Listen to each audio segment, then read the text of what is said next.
हाय दोस्तों, आज मुझसे मिलने के लिए इकबाल सिंह जी जो Punjab and Haryana high court में एडवोकेट हैं, मुझसे मिलने के लिए आए हैं। ये मेरे फ्रेंड भी हैं पर ये हनी लवर भी हैं। इन्होंने मेरी कुछ वीडियोस देखी, इनके कुछ क्वेश्चन थे, क्वेश्चन बहुत वैलिड थे। मैंने सोचा कि क्वेश्चन आपके साथ भी डिस्कस किए जाएं। तो पहले इकबाल जी अपनी इंट्रोडक्शन देंगे आपको। Hello friends, my name is Iqbal Singh advocate. मैं पिछले 20 साल से Punjab and Haryana high court में बतौर एडवोकेट प्रैक्टिस कर रहा हूँ। My core area is civil, criminal and banking also. तो मैं काफ़ी दिनों से शाहजादा सिंह कपूर की वीडियोस देख रहा था, मैंने इनको सब्सक्राइब भी किया and I am very inspired to see. तो आज तक तो मुझे हनी के बारे में इतनी नॉलेज ही नहीं थी। हनी तो हनी है, बस इतना ही मालूम था।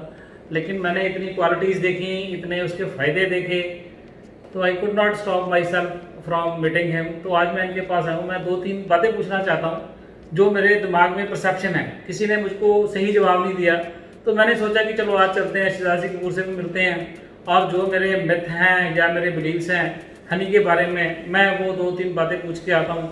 सो दैट मैं हनी लवर भी हूँ, तो मैं उसको ज़्यादा से ज़्यादा कैसे यूटिलाइज कर सकता हूँ, कैसे उसको मैं फ़ायदा ले सकता हूँ। तो शाहजादा सिंह जी, मैं आपसे मिलने आया हूँ स्पेशली 2-3 बातों के लिए। हाँ जी, आप बताएं। एक तो मैं ये पूछना चाह रहा था कि व्हाट अबाउट स्टोरेज, जो इसकी हनी की एक्सपायरी है। कई लोग तो कहते हैं कि जितना पुराना हनी होगा उतना ज़्यादा अच्छा होगा। कैन यू कमेंट ऑन कि हनी निकलने के बाद या पैक होने के बाद कितनी देर तक उसको खाया जा सकता है या कब तक उसको स्टोर किया जा सकता है? हाँ, ये बहुत अच्छा क्वेश्चन है क्योंकि इसके इसके ऊपर बहुत लोगों का कंफ्यूजन है। देखो, पहला ऐसा है कि हनी को काफ़ी लंबे समय तक रखा जा सकता है, पर स्टोरेज टेम्परेचर इसका ठीक होना चाहिए। अगर आप हनी को 21 डिग्री से नीचे के रखते हैं तो आप कई सालों तक हनी को रख सकते हैं। पर मैं एडवाइस ये करूँगा कि हनी को आप जितना जल्दी हो जाए कंज्यूम कर लें, क्योंकि होता क्या है कि आप इतना हमारा जो टेम्परेचर है, वेदर है, वो ट्रॉपिकल है। इसमें टेम्परेचर 45 डिग्री से ऊपर चला जाता है। जब टेम्परेचर बढ़ जाता है तो हनी की जो हेल्दी पार्ट होता है वो कम होना शुरू हो जाता है। नंबर पॉइंट ये है। पर टेक्निकल तौर के ऊपर हमें जो शेल्फ लाइफ मिलती है, हम जो लिख सकते हैं लेबल के ऊपर, वो 2 साल के लिए मिलती है। अगर हम मिडिल ईस्ट में हनी सेल करते हैं, वहाँ पर हम 3 साल लिख सकते हैं। अगर हम सऊदी अरेबिया में सेल करते हैं तो 5 साल लिख सकते हैं। पर जो इंडिया में जो फूड स्पेसिफिकेशन है वो 2 साल के लिए है। मतलब आप ये कहना चाहते हैं कि ड्यू टू हाई टेम्परेचर, क्योंकि यहाँ इंडिया में नॉर्मल 42 तक 44 तक टेम्परेचर रहता है, तो यू मीन टू से कि इसको 2 साल के बीच बीच में खा लेना चाहिए सिंस आफ्टर इट्स पैकिंग? हाँ जी, मैं ये बोलता हूँ कि इसको 2 साल के अंदर अंदर आप कंज्यूम कर लें। पर अगर आपका टेम्परेचर कंट्रोल्ड है तो हनी खराब नहीं होता, तो आप हनी को उसके बाद भी खा सकते हैं। पर अगर हनी आपका धूप में रखा हुआ है तो उसमें एक वैल्यू है HMF वैल्यू, तो वो बढ़ जाती है, तो वो बढ़नी नहीं चाहिए एक्चुअल में। अच्छा, इसको फ्रीज कब तक किया जा सकता है? जैसे आज हमने ले लिया या 2-4 ज़्यादा बोतलें ले ली, तो उसको हम मतलब मैक्सिमम मतलब 2 साल या उससे तक उसको फ्रिज में ही रखें? ऐसा नहीं है कि कभी बाहर रखें या कभी अंदर रखें। मतलब जो इसकी परमानेंट फ्रीजिंग है, इसका कंटेंट तो नहीं खराब करेगी, इसमें अनहेल्दी में तो नहीं जाएगा? नहीं, आप इसको अपना फ्रीजर में रखना, आप नीचे जगह आप रख सकते हो।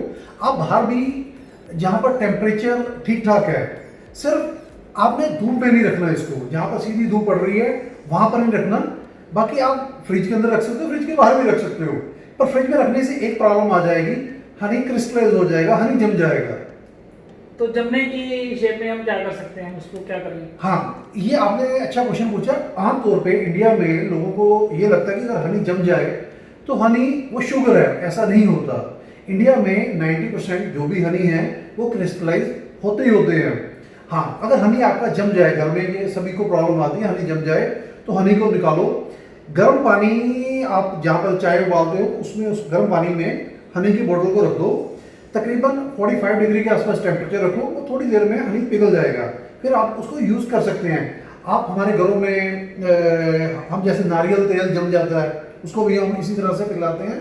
हनी का भी वही प्रोसेस है पिघलाने के लिए। चलिए, खाने में तो अच्छा होता है, बहुत अच्छा होता है।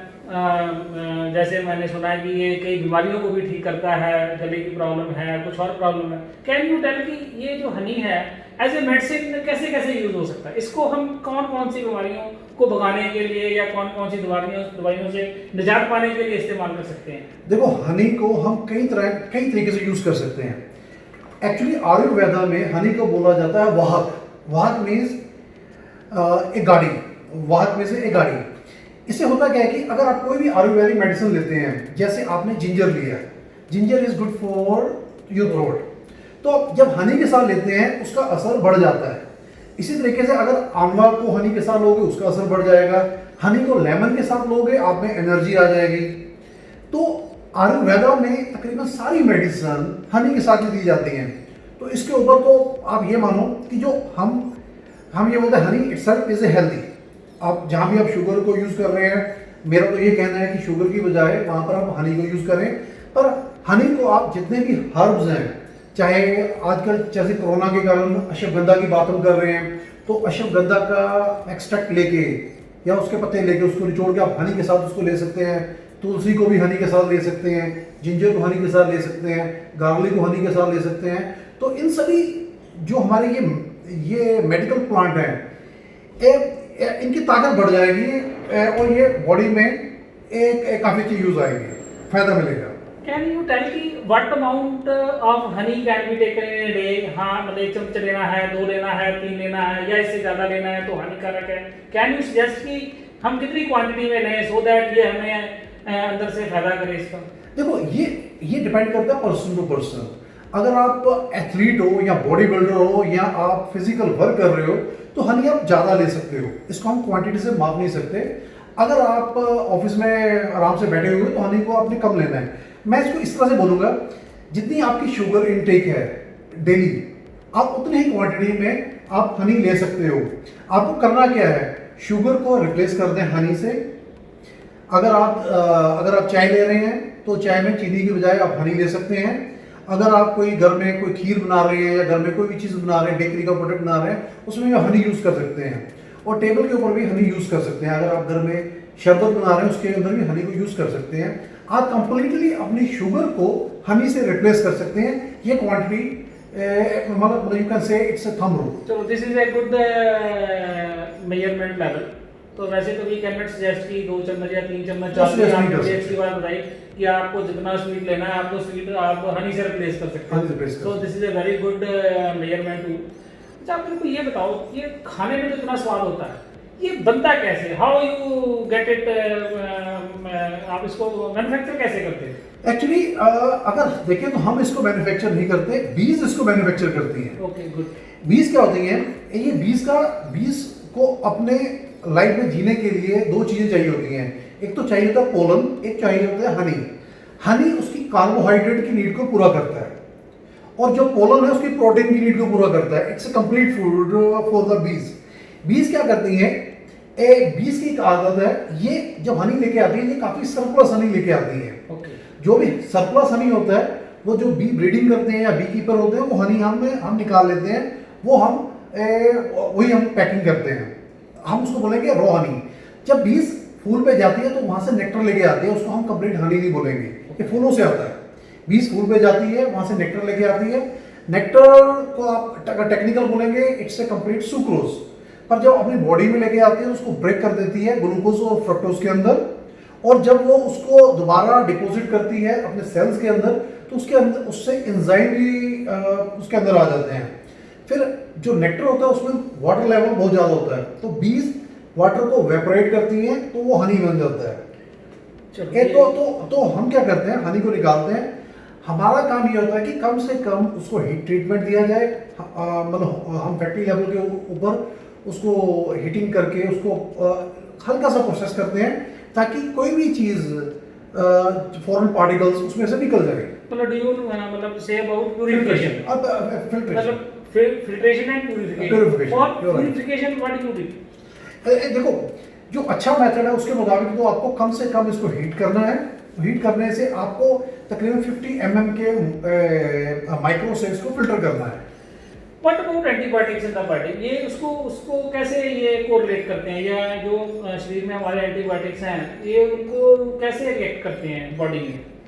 देखो, एंटीबायोटिक क्योंकि वो तो शरीर में एंटीबायोटिक हैं, वो शरीर में ज़्यादा है, उसका नुकसान है, कम है, तो इसको आप शुगर को या हनी को इसमें कैसे वो करते हो? क्या एंटीबायोटिक में इसमें क्या मतलब वो है इसको इम्यून बढ़ाते हैं बंदे का? मतलब एंटीबायोटिक एक सेपरेट इशू हो गया। बाकी जो इम्यून की आप बात कर रहे हैं, आपका इम्यून को ये स्ट्रॉन्ग करते ही करता है। Honey honey is good for your immune system, वो उसको स्ट्रॉन्ग करते ही करता है। हनी के अंदर भी कुछ एंटीबायोटिक हो सकते हैं। हनी के अंदर ये मतलब हनी के अंदर हनी के अंदर भी कुछ एंटीबायोटिक्स हो सकते हैं। कुछ बी कीपर क्या करते हैं कि बीस का ट्रीटमेंट एंटीबायोटिक से करते हैं, पर हम एज ए पैकर हम इंश्योर करते हैं कि सिर्फ उसी फार्मर से हनी लें जिसने एंटीबायोटिक कम से कम यूज़ किया हो। वैसे तो किसी भी फार्मर को एंटीबायोटिक हनी में यूज़ करने की जरूरत नहीं पड़ती। चलिए और बताइए, आपका बड़ा अच्छा सब्जेक्ट है हनी में, आप बड़ा लार्जली डील करते हो। आप ये बताओ कि आप कितने तरह का हनी बनाते हो? देखो, हनी इंडिया में हनी 60 से 70 तरह का हनी होता है, पर जो फेमस हनी इंडिया के अंदर है उसके अंदर यूकलिप्टस हनी हो गया। जैसे मैं पंजाब की बात कर रहा हूँ तो पंजाब में यूकलिप्टस हनी फेमस हनी है। शिवालिक बेल्ट जो कि हमारी कंडी एरिया आ जाता है, उसका हनी बहुत फेमस है। उसके अलावा सरसों का हनी यहाँ से निकलता है। सनफ्लावर का हनी कम हो गया, वो भी निकलता है। फिर बरसीम से जो जिसको पट्ठा भी बोलते हैं, मतलब गाय के लिए यूज़ करते हैं, उसका हनी भी अच्छा होता है। और अगर बिहार की बात करें, वहाँ से लीची का हनी निकलता है। कश्मीर की बात करें, वहाँ पर अकेशिया हनी निकलता है और हर्ब्स का हनी निकलता है। तो राजस्थान की बात करें, राजस्थान में भी कई फ्लोरे हैं, वहाँ पर कोरिएंडर का हनी निकलता है, वहाँ पर अजवाइन का हनी निकलता है, वहाँ से बेर से हनी निकलता है, सरसों का हनी राजस्थान से मशहूर है। तो हर एक स्टेट के अंदर कई तरह के हनी निकलते हैं। तो मतलब 15 से 20 तरह की इसकी कैटेगरीज हैं जिससे हनी बनता है। देखो, अगर आप इसको मेजर कैटेगरी काउंट करेंगे तो 15-20 है। अगर माइनर कैटेगरी भी हम इसको काउंट कर लेंगे तो 60 से 70 भी बन जाता है। पर हाँ, यू आर राइट कि अगर मेजर कैटेगरी हम काउंट करेंगे जिनका कंट्रीब्यूशन हनी प्रोडक्शन में ज़्यादा है, वो तकरीबन 15 से 20 है। चलिए, मुझे आपके हनी में जो हनी नट्स हैं वो मुझे बहुत पसंद है। हाँ, वो मेरी ऑलमोस्ट सारी फैमिली लेती है और मैंने 2-4 लोगों को गिफ्ट भी किए हैं और उनके रिमार्क्स बड़े अच्छे आए हैं। And I have a long demand of honey nuts. वो उसको आप कैसे बनाते हो? वो आपका मुझे लगता है कि स्पेशलाइजेशन है उसमें बनाने में। उसको आप कैसे बनाते हो, कैसे पैक करते हो? And you kindly tell me कि उसके वो जो बॉटल के अंदर वो हनी में नट लगते कैसे? हाँ जी, एक्चुअली जो ये ट्रेंड स्टार्ट हुआ, सबसे पहले टर्की में स्टार्ट हुआ। ओके। और अरेबियन वर्ल्ड्स में ये ट्रेंड हुआ क्योंकि होता क्या है कि nuts and honey is a deadly combination. क्योंकि जो नट्स हैं वो भी हेल्दी होते हैं, हनी भी हेल्दी होता है। जैसे हम इंडिया के अंदर हम गुलाब जामुन यूज़ कर रहे हैं, जलेबी खा रहे हैं या बर्फी खा रहे हैं जिसके अंदर शुगर है, it's unhealthy things what we are eating. Arabian world के अंदर, मेनली टर्की के अंदर, वो हनी को नट्स के साथ खाते हैं। हनी को नट्स से होता क्या है कि उनकी जो स्वीट्स की नीड है वहाँ से पूरी हो जाती है। ये तो पहले हुआ कि ये क्यों यूज़ होता है, क्यों ये पॉपुलर है। सेकंड, आपका क्वेश्चन है कि वो लगाते कैसे हैं। एक्चुअली एक बॉटल को सजाने के लिए तकरीबन आधा घंटा लगता है, क्योंकि इट्स अ गिफ्टिंग पैक कि इसकी जो प्रेजेंस है बहुत अच्छी होनी चाहिए, लुक्स वाइज अच्छा होना चाहिए। क्योंकि अगर आपने किसी को गिफ्ट देना है, अगर गिफ्ट की अपीयरेंस अच्छी नहीं है तो आपको किसी को देने में मजा नहीं आएगा। और जब चीज़ देखने में अच्छी लगती है तो बच्चे भी अट्रैक्ट होता है, तो खाने में भी उसका टेस्ट ऑटोमेटिकली बढ़ जाता है। वैसे भी ये टेस्टी है, ये बढ़ जाता है। पर हाँ, इसको लगाने और बनाने में बहुत मेहनत करनी पड़ती है। ओके। तो क्या कोई स्पेशल तरीका है how to place nuts in bottle and fix it in? ये हनी को बड़ा थिक करके ताकि हनी उसे चिपक जाए, उसे वो करना पड़ता है। और इससे स्पेशलाइज्ड लेबर है, वो स्पेशल लोग हैं। ज़्यादातर हम लेडीज से ये काम कराते हैं, क्योंकि लेडीज इस तरह के बारीकी काम ज़्यादा बेटर तरीके से कर सकते हैं। इंस्ट्रूमेंट से लगाते हैं किसी और पतली चीज से, तीखी चीज से उसमें हमने इंस्ट्रूमेंट, छोटे इंस्ट्रूमेंट बनाए हुए हैं, स्टेनलेस स्टील के इंस्ट्रूमेंट बनाए हुए हैं, उसे लगा के वो लगाते हैं। चलिए, ये तो बड़ा अच्छा हुआ। एक आपका क्वेश्चन था डायबिटीज के बारे में। हाँ, मैं आपसे यही पूछना चाहता हूँ कि ये मतलब since my mother is diabetic for long years, तो आप सजेस्ट करें कि can my mother take honey for in diabetes? देखो, ये क्वेश्चन यहाँ पर बहुत सारे हनी पैकर लोगों को गुमराह करते हैं। मैं सभी को बताना चाहूँगा कि अगर किसी घर के अंदर डायबिटिक पेशेंट है, वो हनी को भी कम से कम यूज़ करें, क्योंकि हनी के अंदर भी ग्लूकोज, फ्रक्टोज और सुक्रोज होती है। जितना आप शुगर यूज़ करते हैं, शुगर को हनी से रिप्लेस कर सकते हैं। ये नहीं कि हनी आप ज़्यादा खा लें, क्योंकि हनी भी आपकी डायबिटीज को इंक्रीज करेगा, आपके शुगर लेवल को बढ़ाएगा। तो मैं सभी को ये रिकमेंड करूंगा जो डायबिटिक पेशेंट है वो केयर के साथ और डॉक्टर की रिकमेंडेशन के साथ ही हनी को यूज करें। चलिए, थैंक यू सो मच। मुझे तो आज तक तो यही मालूम था कि नहीं, आप डायबिटीज हो तो भी हनी ले सकते हो। सो ये तो अच्छा ही हुआ कि मैं आपके पास आ गया। मुझे थैंक यू सो मच। चलो Iqbal ji, thanks a lot. तो आज इकबाल जी से हमारा थोड़ा सा परिचय था, तो इकबाल जी का भी फ़ोन नंबर नीचे दे दूंगा, अगर किसी को कोई केस वगैरह कुछ करना हो तो thank you so much. Ludhiana. तो ओके जी, थैंक्स टू ऑल।